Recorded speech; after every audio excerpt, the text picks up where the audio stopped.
Hello, Assalamualaikum. Terima kasih kerana masih menonton Astro Awani dan ini Bisnes Alternatif bersama saya Hilal Azmi, dan hari ini kita nak bincangkan tentang kepentingan otak kanan.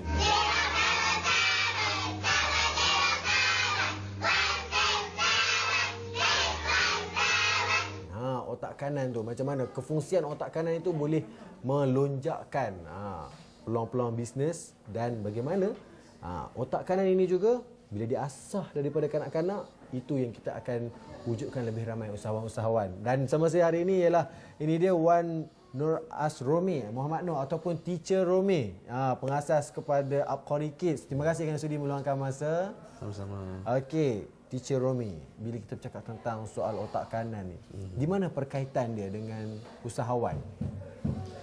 Sebenarnya otak kanan ni kita dapat lihat mengikut kajiannya, kalau kita tengok daripada ciri-ciri otak kanan ni adalah mereka yang banyak sifat-sifat yang terdapat pada maksudnya usahawan lah. Kebaikan pada usahawan ni sebenarnya kalau kita tengok ada sifat-sifat right brain sebenarnya. Tapi sebenarnya right brain ni asal usulnya datang daripada kanak-kanak tu sendiri. Sebenarnya kanak-kanak di antara umur 2 hingga 15 tahun, mengikut kajian di barat, mereka ni adalah right brain. Okey. Di mana right brain ni ada ciri-ciri yang ada persamaan di antara usahawan ni sebenarnya dengan kita boleh relatekan dengan ciri-ciri yang ada pada kanak-kanak ni. Okey, dan nak banding dengan otak kiri kan, otak kanan. Adakah manusia ni lebih optimumnya ramai dengan menggunakan otak kiri berbanding otak kanan? Kalau ikut realiti masyarakat kita di Malaysia ni, kebanyakannya cenderung untuk menggunakan otak kiri. Sebab kita mungkin sistem pendidikan kita daripada awal tu kebanyakannya mendorong ke arah menggunakan otak kiri yang lebih. Tapi kebanyakan daripada usahawan-usahawan yang kita tengok ni, especially usahawan yang berjaya ni, mereka keluar daripada kepompong otak kiri ni untuk lebih menggunakan otak kanan, dan dari situlah terjadinya kesinambungan antara otak kiri dan kanan, dan mereka ni seorang yang genius sebenarnya. Oh, okey. Dan ada juga orang cakap bila menggunakan otak kanan ni, biasanya nak mengetahui cara orang yang menggunakan otak kanan ni menulisnya tangan kiri. Oh, itu kalau ikut kajian tu memang benar lah. Okey. Kebanyakan daripada orang yang menggunakan otak kanan ni adalah orang yang menulis tangan kiri, termasuk saya juga sebenarnya. Oh, okay. Saya menulis tangan kiri. Tapi sebenarnya otak kanan ni kita boleh asahkan dia daripada kecil. Okey. Dan dalam proses, sebelum kita ke proses mengasah bakat itu daripada kecil, macam mana kita nak macam mana peluang dan ruang dalam bisnes yang ada untuk mengembangkan potensi yang ada dalam penggunaan otak kanan ni? Sebenarnya penggunaan otak kanan ni dia banyak kepada benda yang di luar logik. Sekiranya kita nak menjadi seorang businessman ataupun nak mencapai satu kejayaan ni, kita kenalah mengeluarkan diri kita daripada suasana yang logik. So otak kanan ni sebenarnya kita banyak berfikir benda-benda yang di luar. Dan kita juga sebagai otak kanan, kebaikan pada bisnes-bisnes yang berjaya ni, mereka sebenarnya awal-awal lagi telah berimajinasi jauh ke depan, di mana benda-benda itu kalau kita ikut pada orang-orang yang selalu menggunakan otak kiri ni, dia orang akan kata benda ni tak logik. Benda ni akan terhalang, benda ni macam mustahil kan untuk dapat mencapai benda tu. Contohnya untuk mendapat 1 juta dalam masa setahun. Kalau kita bertanya pada orang yang biasa menggunakan otak kiri, mereka kata tak mungkin mereka akan dapat capai benda tersebut. Tapi seorang businessman, mereka akan berkata I can do it in 3 months, in 4 months I can do it. Baik. Maksudnya dia boleh melonjakkan potensi sedia ada di kalangan sesiapa sahaja. Yes, betul. Tak kisahlah usahawan ke apa, tetapi daripada willpower itu kot yang ada pada mereka, dan mereka boleh berusaha dengan baik. Itu kaedah berfikirnya orang-orang dalam yang menggunakan otak kanan ni kan. Selalunya kalau macam kita tengok, sebenarnya ciri-ciri yang ada pada Rasulullah tu sendiri ada pada usahawan-usahawan. Contohnya Rasulullah boleh melihat bagaimana kota Rom boleh ditawan oleh Islam, sedangkan masa tu Rasulullah SAW tak ada masa tu. Maksudnya dia seorang yang businessman, dia akan berpandangan sangat jauh.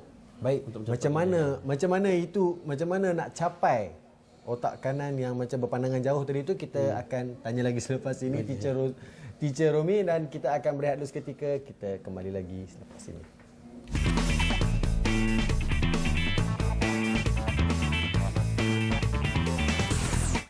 Masih lagi bersama saya Hilal Azmi dan juga Teacher Romi untuk membincangkan tentang potensi otak kanan dan bagaimana ia boleh melonjakkan peluang-peluang bisnes dan bagaimana kita nak memulakan. Itu yang kita nak start pada segmen kedua ini. Bagaimana kita nak mulakan kalau anak-anak kita, kan? Saya rasa itu antara generasi yang patut kita mulakanlah kembali orang-orang menggunakan otak kanan ni. Macam mana? Apa pandangan Dr. Teacher Romi? Sebenarnya macam ni, kalau kita tengok pada zaman sahabat-sahabat selepas sahabat Nabi itu kan, zaman-zaman Ibn Sina, zaman Khawarizmi dan sebagainya. Cuba kita lihat mereka punya ciri-ciri. Mereka ni sebenarnya bukan setakat seorang ahli sains, seorang ahli medik dan sebagainya, tapi mereka ni sebenarnya seorang ulama. Mengapa mereka boleh berbuat demikian? Sedangkan masa yang ada pada mereka sama je macam masa kita. Itu sebab kita kena kita nak memastikan benda tu tercapai, kita kena didik anak-anak kita ni supaya mereka daripada awal lagi belajar dengan menggunakan cara otak kanan. Okey.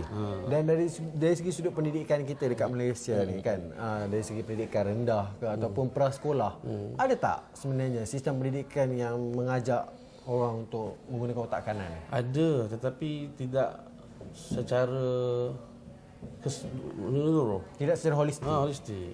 Okey, dan maksudnya kat situ adakah dia, maksudnya dari segi pengajaran dia, adakah lebih kurang sama dengan macam playing school semua tu?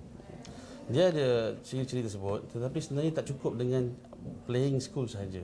Okay. Sebenarnya dalam teknik yang kita nak sampaikan secara otak kanan ni, dia sebenarnya ada 4 ciri yang kita kena pastikan mereka dalam keadaan right brain tu.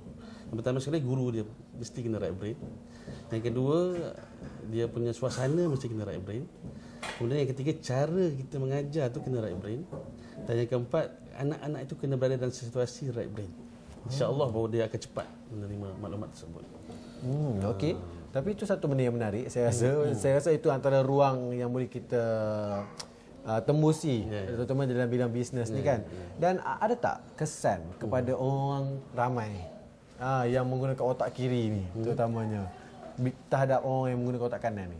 Kesannya maksudnya adakah mereka ini terganggu dengan mungkin pandangan yang terlalu jauh, kan? Imajinasi terlalu tinggi, macam mana? Itu sebab kita nampak bilangan golongan orang-orang yang bisnes ni kurang dengan orang yang bekerja. Sebenarnya kalau kita tengok orang yang bekerja ni kebanyakan menggunakan otak kiri, dan orang yang bisnes ni kebanyakan menggunakan otak kanan. Jadi daripada situ kita tengok sebenarnya tidak ada gangguan atau sebagainya. Cuma itu adalah pilihan kita. Kalau kita nak menjadi seorang otak kanan, kita kena terus melatih diri kita, terus menjadi seorang otak kanan, dan insya-Allah kita akan mencapai dia punya matlamat kita lah.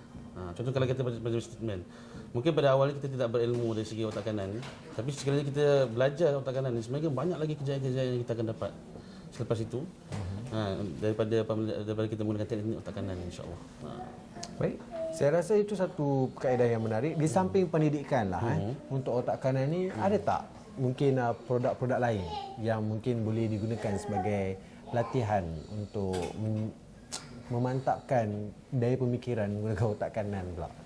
Jadi sebenarnya otak kanan ni perlu kepada latihan.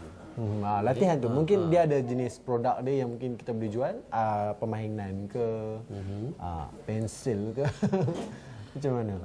Sebenarnya seorang yang berotak kanan, dia lebih kepada lebih terdorong untuk melakukan benda-benda yang banyak kepada imajinasi.